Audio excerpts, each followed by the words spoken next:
그레이터 굿 매거진이라는 과학 잡지의 편집장인 제러미 애덤 스미스가 쓴 감사의 재발견이라는 책이 있습니다. 이 책은 감사를 실천해야 된다는 사실만을 강조하지 않고 구체적으로 어떻게 감사해야 되는지, 그리고 감사하면 어떤 일들이 일어나는지 뇌과학과 심리학 그리고 사회학 등 여러 가지 학문을 기반으로 해서 설명하고 있습니다. 이 책에 따르면 감사하는 사람에게는 더 많은 성공의 기회가 주어졌다고 합니다. 그리고 최근 신경과학 연구 결과에 의하면 감사 표현에 관여하는 뇌 영역이 있다는 사실이 밝혀졌습니다. 다시 말해서 감사를 실천하게 되면 뇌의 구조적인 변화가 나타난다는 것입니다. 여러분, 현대인들의 특징 중에 이런 특징이 있습니다. 과학적으로 나는 증명돼야 믿을 것이다. 이런 사람들 주변에 있죠. 아무리 사실이고 아무리 기적이 일어난 일들을 막 설명해 줘도 나는 과학적으로 증명이 되지 않는다면 절대 믿지 않는다라고 반응하는 분들이 계십니다. 이 현대인들의 특징 중에 한 가지예요. 그렇기 때문에 우리가 살고 있는 이 시대는 점점 하나님을 믿기 어려운 시대가 되고 있습니다. 성경에 기록된 수많은 기적들조차도 믿기 어려운 시대가 되어가고 있습니다. 그러다 보니 아무리 강단에서 감사하며 살아야 됩니다라고 설교하고 가르치고 성경에 기록된 수많은 말씀을 근거로 해서 우리가 감사해야 됩니다라고 말한다 해도 형식적으로 억지로 겨우 감사하는 것으로 그칠 때가 많은 시대를 살고 있습니다. 그런 점에서 감사라는 것이 우리 삶에 분명한 영향을 끼친다는 것이 과학적으로도 증명이 되고 사회학적으로도 증명이 됐다, 검증됐다라는 부분들이 참 다행이라 생각이 됩니다. 그럼에도 불구하고 우리가 절대 잊지 말아야 될 사실은 아무리 과학적으로 증명됐다 할지라도 우리가 감사의 삶을 살아야 되는 결정적인 이유가 무엇입니까? 바로 성경이 기록하고 있는 하나님의 말씀이기 때문인 줄 믿으시기를 바랍니다. 단순히 내가 감사하면 사회적으로 성공할 기회가 많아지고 몸과 마음도 건강해지기 때문에 감사의 삶을 사는 것이 아니라 예수 믿고 구원받은 하나님의 자녀라면 필연적으로 살아내야 할 삶이 바로 감사의 삶인 것입니다. 오늘 본문은 사도행전의 대단원의 막이 내려지는 마지막 말씀입니다. 특별히 오늘 저희들은 추수감사주일로 예배를 드리고 있죠. 추수감사주의를 지키면서 이 사도행전의 마지막 결론을 감사라고 하는 내용으로 마무리하려고 합니다. 바울은 우여곡절 끝에 간절한 소망이자 마음으로 품고 있었던 로마에 도착하게 됩니다. 하마터면 풍랑에 휩쓸려 바다에 빠져 죽을 수도 있었습니다. 아니면 멜리데 섬에서 독사에 물려 숨질 수도 있었습니다. 그러나 바울은 머리끝 하나 상하지 않고 로마에 무사히 도착하게 된 것이죠. 이것은 부인할 수 없는 하나님의 은혜였습니다. 하나님이 모든 위험으로부터 지켜주셨기 때문에 로마에 도착할 수 있었던 것입니다. 따라서 로마에 도착한 내용을 기록하고 있는 사도행전 28장은 하나님을 향한 감사의 마음을 배경으로 하고 있다 해도 틀리지 않는 것이죠. 하나님의 비전이 이루어지게 되는 현장으로 오게 하시고 여러 죽을 위기에서도 건져주신 은혜를 기억하며 사도 바울은 감사의 마음을 담아 로마의 첫 발을 내딛고 있었던 것입니다. 그렇습니다. 하나님의 사람들에게 모든 일의 베이스는 감사가 돼야 합니다. 아쉬움과 서운함이 베이스가 되면 살아가면서 더 큰 아쉬움이 밀려오고 더 큰 서운함이 밀려오지만 감사가 베이스가 되면 그 감사는 하나님의 능력을 경험하는 통로가 되는 줄 믿으시기를 바랍니다. 그러므로 추수감사 주일 예배를 드리고 있기 때문에 억지로 감사하지 않았으면 좋겠습니다. 그죠? 내가 하나님의 은혜로 구원받은 사실 하나만으로도 감사할 수 있고 그 감사가 내 인생의 베이스가 되고 또 밑바탕이 될 수 있는 그런 은혜가 있었으면 좋겠습니다. 로마에 도착한 바울은 2년이라는 짧은 시간 동안 감옥이 아닌 집에서 감금되어 지냅니다. 그리고 잠시 석방됐을 때 4차 전도 여행을 떠나고 다시 로마 감옥에 감금되면서 네로 황제에 의해 순교당한 것으로 전해지고 있습니다. 다메섹 도상에서 처음 예수님을 만나고 순교당하기까지 약 30년의 시간이 흘렀습니다. 이 시간 동안 바울은 온전히 하나님의 부르심대로 복음 전하는 일에만 전념했던 위대한 전도자였던 것입니다. 사도행전에 기록된 바울의 마지막 발자취를 우리가 감사라고 하는 키워드를 기억할 수 있었으면 좋겠습니다. 사도 바울의 마지막 발자취를 따라 우리도 같이 움직이면서 이 감사의 키워드가 우리 마음에 깊이 새겨질 수 있었으면 좋겠습니다. 언제부터인가 감사가 하나의 형식이 돼버리고 고착화돼버리고 그렇게 모든 것들이 늘 습관처럼 아무 생각 없이 로봇처럼 기계처럼 하던 그런 감사가 아니라 감사의 재발견을 통해 새로운 감사의 삶을 살 수 있었으면 좋겠습니다. 오늘 저희들에게 주시는 영적 교훈을 한번 찾아보겠습니다. 첫 번째는 결과와 상관없이 감사해야 한다는 것입니다. 24절 말씀 함께 읽습니다. 그 말을 믿는 사람도 있고 믿지 아니하는 사람도 있어. 아멘. 여러분, 과정과 결과 중에 어떤 것이 더 중요한가라는 질문 많이 들어보셨죠? 뭐가 더 중요하다고 생각하세요? 과정이 더 중요할까요? 아니면 결과가 중요할까요? 둘 다 더 중요하다고 생각하실 수도 있을 것 같습니다. 그런데 우리 사회는 결과로 평가받는 세상입니다. 분명 과정이 있었기 때문에 결과가 나온 것인데, 그런데 과정을 기억하기보다 결과를 기억해주고 그 결과에 따라서 대우가 달라지는 세상이 바로 우리가 살고 있는 세상이라는 것입니다. 그러다 보니 이로 인한 부작용이 생길 수밖에 없습니다. 어떤 부작용일까요? 뭐로 가도 서울만 가면 된다, 이런 이야기 있죠. 결과만 좋으면 된다, 목표한 것이 이루어지게만 하면 된다는 생각을 갖게 한다는 것입니다. 물론 결과가 중요하지 않은 것은 아닙니다. 그러나 결과가 우리의 인생을 결정하게 해서는 안 된다는 것입니다. 그런데 감사도 마찬가지예요. 결과를 보며 감사하는 것은 누구나 할 수 있는 감사지만 하나님이 오늘 저희들에게 원하시는 감사는 결과와 상관없는 감사를 우리에게 원하신다는 것입니다. 오늘 본문을 한번 보도록 하겠습니다. 사도 바울은 로마에 도착하자마자 자신이 수감되어 있던 그 집으로 높은 지위의 유대인들을 다 초청합니다. 그런데 이 유대인들을 초청한 이유가 이제 내가 로마에 왔으니까 나를 잘 봐주십시오, 나를 잘 부탁합니다라고 하는 아부성 초청이 아니었습니다. 초청의 이유는 굉장히 단순했습니다. 왜요? 복음을 전하기 위해서였습니다. 당시 대부분의 유대인들은 하나님은 인정했지만 하나님의 아들로 오신 구원자 예수 그리스도는 인정하지 않았습니다. 그러다 보니 같은 유대인이라 해도 예수님을 믿는 유대인이 있었고 예수님을 믿지 않는 유대인들이 있었기 때문에 사도 바울은 예수님을 믿는 사람이 되어야 한다는 것을 전하기 위해서 높은 고위층의 유대인들을 모두 자기 집으로 초청했던 것입니다. 이것을 보며 바울은 어떤 인간적인 계산을 전혀 하지 않았습니다.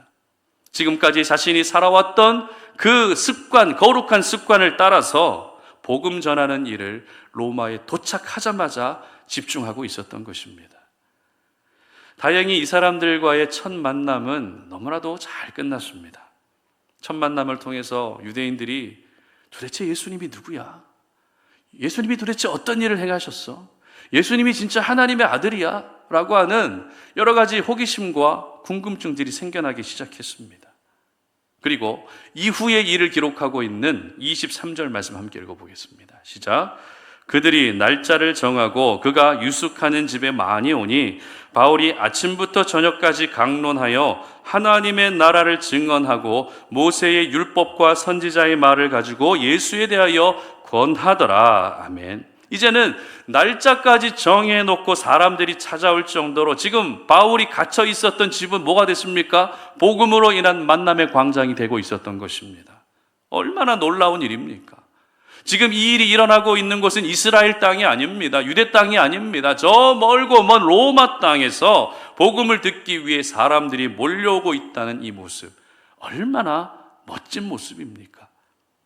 그러고 보면 복음이 있는 곳에는 사람들이 모이게 되어 있습니다. 예수님이 살아계시는 곳에는 사람들이 모이게 되어 있습니다. 장소가 중요한 것이 아니라 그곳에 복음이 있는지, 예수님이 있는지, 이게 더 중요하다는 것입니다. 그러므로 특별히 우리 송탄 오륜교회 안에도 늘 복음이 살아있고 예수님이 살아있는 교회가 될 수 있도록 여러분 기도해 주시기를 바랍니다. 그리고 여러분 한 분 한 분이 우리 송탄 오륜교회의 영적인 분위기를 예수님의 사랑이 가득하고 예수님의 생명이 넘치는 그런 아름다운 분위기로 만들어가 주시기를 주님의 이름으로 부탁드립니다. 이렇게 바울은 감금된 자신의 새방에서 열심히 복음을 전합니다. 그런데 안타까운 것은 바울이 전하는 복음을 듣고서 믿는 사람이 있었던 반면에 믿지 않는 사람도 있었다는 것입니다. 여러분, 바울이 어떤 사람입니까? 인류 역사상 가장 위대한 전도자 아닙니까? 그런 사람이 복음을 전하면 복음을 전하는 대로 회심하고 예수 믿는 사람들이 막 생겨나야 되지 않겠습니까? 우리가 신앙생활하면서 가지고 있는 작은 선입견 중에 하나가 어떤 선입견인가 하면 전도의 은사가 있거나 목사님이 전도하면 열매가 더 많이 나타나게 될 것이라고 하는 선입견입니다. 여러분, 이런 생각이 맞을까요? 틀릴까요? 틀린 생각입니다. 제가 전도한다고 해서 더 많은 사람들이 예수 믿는 게 절대 아닙니다. 누가 전하느냐에 따라 열매가 더 많이 맺히고 반대로 적게 맺히는 것이 아닙니다. 우리는 전하는 역할만 할 뿐 열매는 하나님의 철저한 주권 아래 있기 때문에 따라서 우리는 누가 믿게 될지 누가 믿지 않게 될지 전혀 모르는 겁니다. 우리 아이들이 전도해가지고 수십 명 수백 명이 전도될 수도 있는 거예요. 제가 전도해가지고 창피하지만 한 사람도 안 믿을 수도 있는 겁니다. 그래서 바울도 오늘 본문을 보면 열심히 복음을 전했지만 성경은 바울이 전한 복음을 듣고서도 믿지 않는 사람이 있었다라고 굳이 기록하지 않아도 될 전도의 결과를 기록하고 있습니다. 그렇지 않습니까? 바울이 전도했는데 믿지 않는 사람이 있었다. 그 바울의 커리어에 흠이 생기는 성경 기록 아닙니까? 그렇기 때문에 오늘 이 말씀을 보면 좀 이해가 안 가요. 다 믿음을 가진 사람만 기록되어 있으면 좋을 텐데 왜 믿지 않는 사람들까지 기록되고 있는지 우리는 의문을 가질 수밖에 없습니다. 그러나 오늘 이 말씀을 통해서 저희들이 기억해야 될 부분은 성경이 믿음을 가진 사람만 언급하고 있는 것이 아니라 믿음을 갖지 않았던 사람들까지 언급하고 있다는 이 부분을 기억하면서 전도의 결과로만 보면 100점 만점이라는 완벽한 결과는 아니었다는 것을 분명히 보여주고 있습니다. 만약 사도 바울이 결과를 가지고 감사하는 사람이었다면 어땠을까요? 오늘의 이 결과는 절대 감사할 수 없는 상황이었던 것입니다. 그러나 오늘 성경은 믿지 않는 사람도 있었다는 것을 분명히 기록하고 있기 때문에 우리의 감사는 결과와 상관없는 감사가 돼야 한다는 중요한 영적 교훈을 발견할 수 있어야 되는 것입니다. 여러분, 다시 말씀드리지만 결과는 중요합니다. 하지만 결과를 보고 나서 내가 원하는 결과가 나왔을 때 감사하는 것은 누구나 할 수 있는 감사입니다. 그렇지 않습니까? 검사 결과를 보고 나서, 시험 결과를 보고 나서, 업무 결과를 보고 나서 감사하는 것은 누구나 감사할 수 있는, 심지어 예수 믿지 않는 사람들도 얼마든지 감사할 수 있는 부분입니다. 물론 아예 감사조차 하지 않는 것보다는 나을 수 있겠지만 결과를 보고서 감사하는 그 감사를 하나님이 과연 얼마나 기뻐하실지는 우리 진지하게 고민해 볼 수 있어야 하는 것입니다. 여러분, 하나님은 결과를 보고 감사하는 것도 좋지만 결과와 상관없는 감사를 더 기뻐하시는 줄 믿으시기를 바랍니다. 아직 결과가 나오지 않았고 내가 원하는 결과가 아니라 할지라도 그럼에도 불구하고 감사하는 것이 2024년 추수감사주일에 우리가 기억해야 될 감사의 재발견인 줄 믿으시기를 바랍니다. 그러므로 지금까지 여러분이 늘 해왔던 그런 감사가 아니라 새로운 감사, 결과와 상관없는 감사의 고백을 올려드릴 수 있었으면 좋겠습니다. 하나님, 아직 결과가 안 나왔지만 미리 감사합니다. 하나님, 내가 원하는 결과는 아니지만 그럼에도 불구하고 감사합니다라는 이 고백을 올려드릴 수 있기를 바랍니다. 그래서 정말 감사의 고백이 나오기 어려운 상황에서도 감사할 수 있는 감사의 신앙을 가진 하나님의 사람들 되시기를 주님의 이름으로 축복합니다.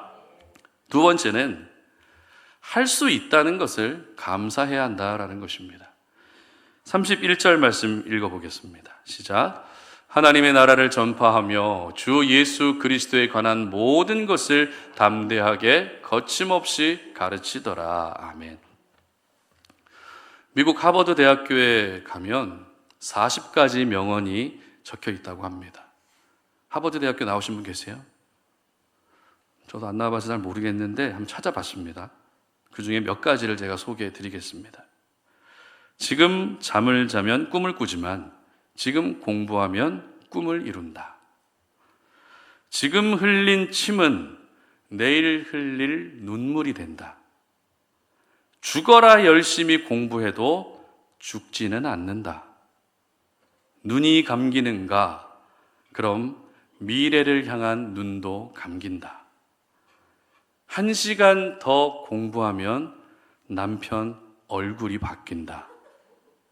여러분, 남편 얼굴 한번 보십시오. 여러분 공부 결과입니다.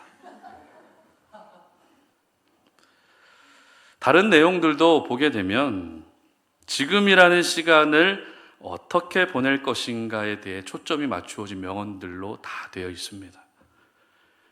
지금 해야 될 것에 집중해서 지금 해야 될 것을 하게 되면 멋진 미래가 보장된다. 이런 내용들이 주를 이루고 있습니다. 여러분, 그렇다면 하나님의 사람들이 지금, 오늘, 이 시간 해야 할 것은 무엇일까요? 바로 감사하는 것인 줄 믿으시길 바랍니다. 여러분, 삶을 살아가면서 지극히 평범한 일상이지만 내가 지금 그 평범한 일상에 무언가를 할 수 있다는 것에 대해서 감사해 본 적 있으십니까? 일어나서 양치할 수 있다는 거 감사해 보셨어요? 잠을 잘 때 누워서 잘 수 있다는 거 감사해 보셨어요? 어린 자녀를 높이 들어 안아 올려주는 것 감사해 보셨습니까? 너무 평범한 일상 아닙니까? 그런데 이와 같은 평범한 일상조차도 어떤 이유 때문에 할 수 없는 사람이 있다는 것을 기억한다면 우리가 지금 무언가를 할 수 있다는 것은 분명 감사한 일입니다. 바울은 셋집이라고 기록된 곳에서 2년 동안 사슬에 매인 채로 지내게 됩니다. 셋집이 뭡니까? 말 그대로 임대료를 주고 사는 집이죠. 지금 바울은 죄수의 신분으로 로마에 왔기 때문에 바울이 죄수로서 임대료를 내고 있는 집은 절대 좋은 집은 아니었을 겁니다. 보통 잘 나가는 유명 연예인들 보면 소속사에서 임대료를 다 내주잖아요. 숙소 임대료를. 그래서 멋진 뷰가 보이고 정말 화려한 집에서 사는 그런 연예인들이 있습니다. 인터넷을 한번 검색해 봤습니다. 비싼 경우에는 월세가 1,000만 원이 넘는 집에 살고 있는 연예인도 있더라고요. 1년이면 월세로 1억 2천이 나가는 거예요. 이처럼 임대료가 비싼 곳은 새 집이라 할지라도 여러모로 살기에 좋습니다. 그러나 바울은 그럴 형편이 못 됐습니다. 죄수의 신분이기 때문에 바울이 살던 새 집은 아늑하지도 않았을 뿐더러 햇볕이 잘 들어오지도 않았을 거고, 그리고 뷰도 별로 안 좋았을 겁니다. 그렇다고 해서 요즘처럼 뭐 역세권, 학세권 이런 집도 아니었을 겁니다. 다시 말해서 차가운 감옥만 아니었을 뿐 환경적으로는 사슬에 매인 채 외출이 금지된 상태로 항상 로마 당국의 감시를 받는 굉장히 불편한 장소에서 불편한 시간을 보내고 있었던 것입니다. 그런데 놀라운 것은 오늘 성경에서 그 어디에도 바울이 자신의 환경에 대해서 이렇다 저렇다 말하고 있는 부분이 전혀 없다는 겁니다. 오직 성경이 기록하고 있는 내용은 끊임없이 복음을 전하고 예수 그리스도를 전했다라고 하는 이 내용만 있습니다. 여기서 저희들은 감사의 두 번째 재발견을 할 수 있습니다. 그것은 바로 할 수 있다는 것을 감사해야 한다는 것입니다. 여러분, 그렇다면 지금 이 상황에서 바울이 할 수 있었던 것은 무엇일까요? 23절 함께 읽어보겠습니다. 그들이 날짜를 정하고 그가 유숙하는 집에 많이 오니 바울이 아침부터 저녁까지 강론하여 하나님의 나라를 증언하고 모세의 율법과 선지자의 말을 가지고 예수에 대하여 권하더라. 아멘. 이 말씀만 봐도 지금 사슬에 매여 갇힌 몸이지만 바울이 할 수 있는 것이 있었다라는 것을 기록하고 있죠. 일단 아침부터 저녁까지 말씀을 강론할 수 있었습니다. 그리고 하나님의 나라를 증언할 수 있었습니다. 예수에 대하여 권할 수도 있었습니다. 그리고 30절 말씀도 함께 읽어봅니다. 바울이 온 이태를 자기 셋집에 머물면서 자기에게 오는 사람을 다 영접하고 아멘. 또 뭘 할 수 있었습니까? 셋집에 머물면서 자기 집에 찾아오는 손님들을 다 영접할 수 있었다는 것입니다. 그리고 마지막 31절도 보겠습니다. 하나님의 나라를 전파하며 주 예수 그리스도에 관한 모든 것을 담대하게 거침없이 가르치더라. 아멘. 역시 하나님의 나라를 전파할 수 있었고 예수 그리스도에 관한 모든 것을 가르칠 수 있었다는 것입니다. 그렇습니다. 거듭 말씀드리지만 바울의 지금 상황은 사슬에 매여서 억압된 상태입니다.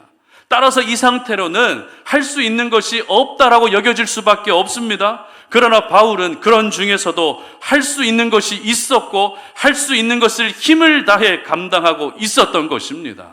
그러므로 추수감사주의를 보내고 있는 여러분 모두 오늘 이 말씀을 기억하시면서 내가 지금 무언가를 할 수 있다는 것 그 자체를 감사할 수 있으시기를 바랍니다. 우리는 보통 특별하고 대단한 것을 할 수 있어야 그것을 하게 하신 것에 대해서 감사할 때가 많습니다. 그러나 여러분, 특별하지 않아도 괜찮습니다. 대단하지 않아도 상관없습니다. 그저 내가 지금의 자리에서 오늘 할 수 있는 것이 있다는 것 그 자체가 우리 모두의 두 번째 감사의 재발견이 될 수 있어야 되는 것입니다. 그러므로 여러분, 무엇보다도 사명을 감당할 수 있게 해주신 것을 감사하시기를 바랍니다. 이 자리에서 예배할 수 있게 해주신 것도 감사하시기를 바랍니다. 직장에서 일할 수 있게 해주신 것도 감사하시고 잠을 잘 수 있게 하신 것도 감사하시고 수저를 들고 식사를 할 수 있게 하신 것도 감사하시기를 바랍니다. 가정 안에서는 아내로서 남편으로서 부모로서 역할을 하게 하신 것 감사하시고 사랑하는 자녀들과 함께 시간을 보낼 수 있게 해주신 것도 감사하시기를 바랍니다. 여러분, 감사는 절대 환경에 있는 것이 아닙니다. 바울처럼 셋집에 살고 있어도 사슬에 매여 있어도 지금 내가 할 수 있는 것이 있다는 사실로 그것이 바로 우리의 감사의 신앙이 만들어질 수 있어야 되는 것입니다. 바라기는 여러분 살아가시는 모든 삶의 일상에서 작은 감사부터 다시 회복할 수 있었으면 좋겠습니다. 그리고 내가 할 수 있는 것은 없다, 내가 더 이상 할 수 있는 것은 없다, 그런 생각을 다 내려놓으시고 사방이 우겨쌈을 당한 것과 같은 막막한 상황에서도 내가 할 수 있는 것이 있음을 믿으시기를 바랍니다. 그래서 그것을 할 수 있게 하신 하나님께 감사하시는 여러분 모두가 되시기를 주님의 이름으로 축복합니다. 말씀을 맺겠습니다. 유튜브 영상을 보게 되면 내가 검색했던 영상과 관련된 영상이 계속 뜨죠. 축구 이렇게 검색하게 되면 그 축구 영상을 한번 보게 되면 다음에 유튜브 들어가는 순간 축구와 관련된 영상이 내가 검색하지도 않았는데 계속 뜹니다. 이것을 알고리즘이라고 합니다. 그래서 우리는 살아가면서 자신의 알고리즘을 모두 가지고 있습니다. 그리고 우리는 이 알고리즘에 노출된 채로 많은 영향을 받으며 살고 있습니다. 그런데 오늘 추수감사주일을 맞아서 설교를 준비하면서 우리 안에 감사에 대한 새로운 알고리즘이 생겨났으면 좋겠다라는 그런 감동이 있었습니다. 지금까지 우리는 이 감사라는 단어를 떠올리면 어떻게 감사했습니까? 결과를 보고 감사했습니다. 그리고 내가 지금 할 수 있는 것에 대해서 그것을 너무 당연하게 생각했고, 그것을 너무 일반적으로 평범하게 생각하면서 감사하지 못할 때가 많았습니다. 그러나 감사에 대한 새로운 알고리즘이 만들어져서 이제는 감사라는 단어를 떠올리게만 하면 지금까지 내가 늘 식상하게 해오던 그런 감사가 아닌 새로운 감사를 할 수 있었으면 좋겠습니다. 그러므로 여러분, 이제는 결과와 상관없이 감사할 수 있었으면 좋겠습니다. 언제까지 믿지 않는 사람들처럼 똑같이 결과를 보고 감사하시겠습니까? 그럼 왜 우리가 예수님을 믿어야 되는 거죠? 왜 내가 교회 다닌다고 하나님의 자녀라고 말하고 다녀야 되는 겁니까? 똑같이 세상 사람들처럼 감사하고 있는데 그렇게 말할 필요가 전혀 없지 않겠습니까? 적어도 우리가 그리스도인이고 예수님의 보혈로 구원받은 하나님의 사람이라면 그들이 하는 감사와는 무언가 달라야 되지 않겠습니까? 그러므로 여러분, 결과와 상관없는 감사를 하시기 바랍니다. 결과가 나오지 않았어도, 내가 원하는 결과가 아니라도 하나님 감사합니다, 이 고백을 올려드릴 수 있었으면 좋겠습니다. 그리고 할 수 있는 것이 있다는 것, 얼마나 감사한 일입니까? 하나님은 살아가는 일상에서 그 작고 소소한 일들 속에서도 감사를 고백하기를 원하고 계십니다. 오늘, 지금 이 시간 여러분이 할 수 있는 것은 무엇입니까? 그게 바로 감사의 고백을 할 수 있어야 되는 것입니다. 오늘 우리가 묵상한 사도행전의 기록은 바울의 행적으로는 마지막 기록입니다. 물론 디모데전후서 기록하면서 바울의 진짜 마지막을 성경은 기록하고 있지만 사도행전에 기록된 바울의 행적, 공식적인 행적은 오늘의 본문이 마지막입니다. 그러나 바울은 기독교 역사상 가장 위대한 전도자로 기억됐습니다. 바라기는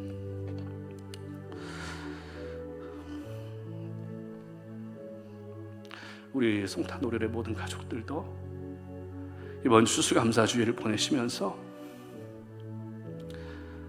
여러분 힘들게 살아가는 거 다 알고 있습니다.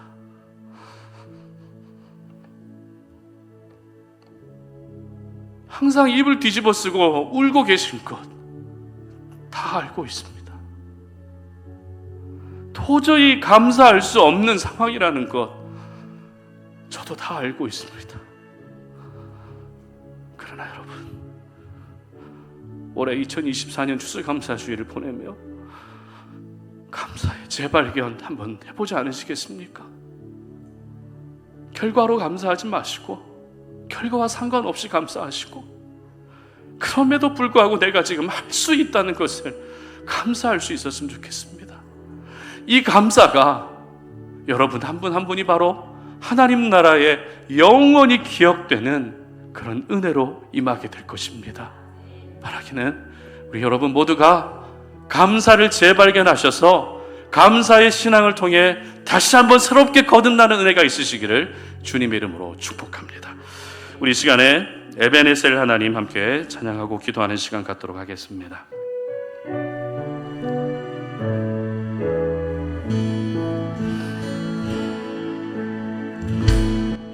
감사하신 하나님, 에베네셀 하나님, 살아계신 하나님, 에베네셀 하나님, 여기까지 인도하셨네. 감사하신 하나님, 여기까지 인도하셨네. 살아계신 하나님, 감사하신 하나님, 에베네셀 하나님, 살아계신 하나님, 에베네셀 하나님, 장래에도 인도하시리, 장래에도 인도하시리. 감사하신 하나님, 장래에도 인도하시리.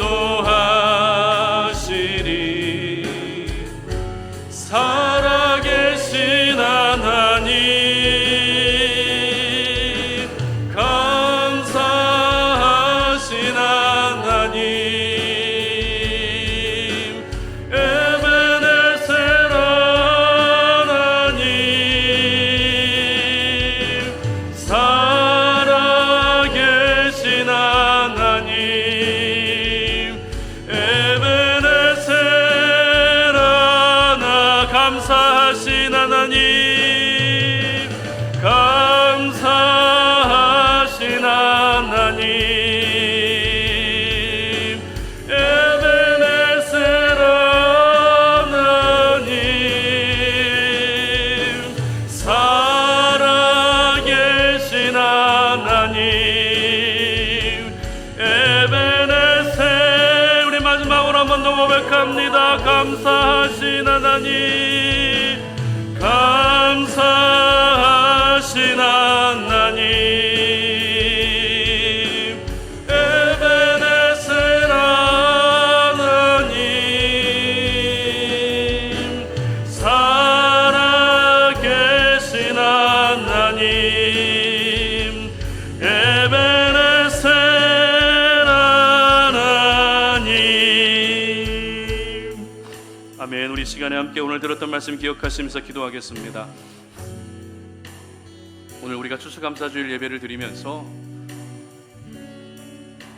늘 해왔던 감사, 내 생각 가운데 정형화돼 버리고 고착화돼 버리고 하나의 그냥 습관이 돼 버린 그런 감사가 아니라, 하나님 오늘 우리에게 원하시는 새로운 감사, 감사의 재발견을 할 수 있었으면 좋겠습니다. 여러분, 감사라고 하는 이 단어 속에 있는 여러분의 알고리즘은 어떤 일들이십니까? 하나님은 오늘 우리에게 새로운 감사의 알고리즘을 만들어가기를 원하십니다.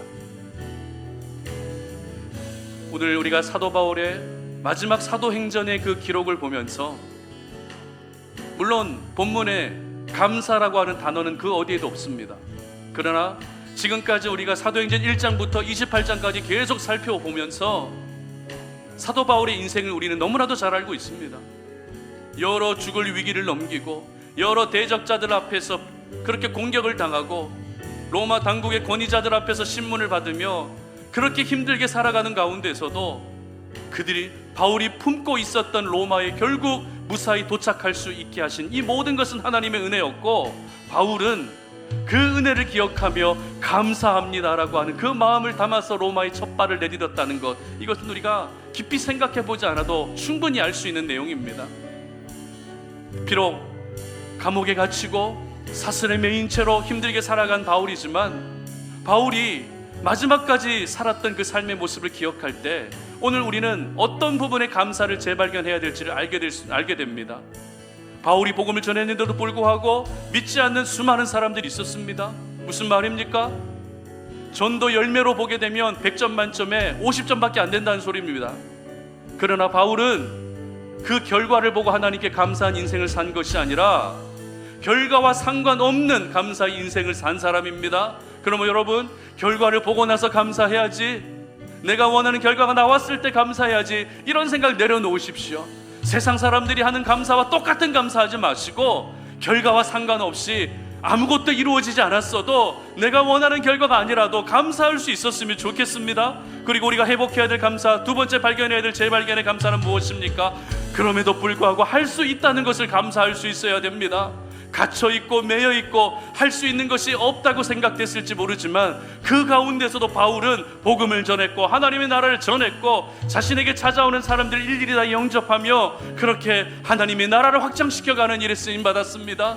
할 수 있는 것이 있었습니다. 할 수 있는 것을 했습니다. 그러므로 여러분, 지극히 평범한 일상이랄지라도 내가 지금 할 수 있는 것이 있다는 것을 감사하시기를 바랍니다. 이 작은 감사가 회복될 때 하나님께서 여러분들에게 진정한 감사의 능력을 나타내 보이시는 것입니다. 이 시간 함께 주여 한번 외치고 기도하며 나아가면서 하나님, 감사를 재발견하기를 원합니다. 늘 해왔던 그런 고착화된 감사가 아니라 습관이 돼버린, 정말 안 좋은 습관이 돼버린 그런 감사가 아니라 새로운 감사, 정말 하나님께서 원하시는 새로운 감사를 통해서 감사의 능력을 경험하는 나의 삶이 되게 해달라고 다 함께 주여 한번 외치고 기도합니다. 주여, 하나님 아버지 감사합니다.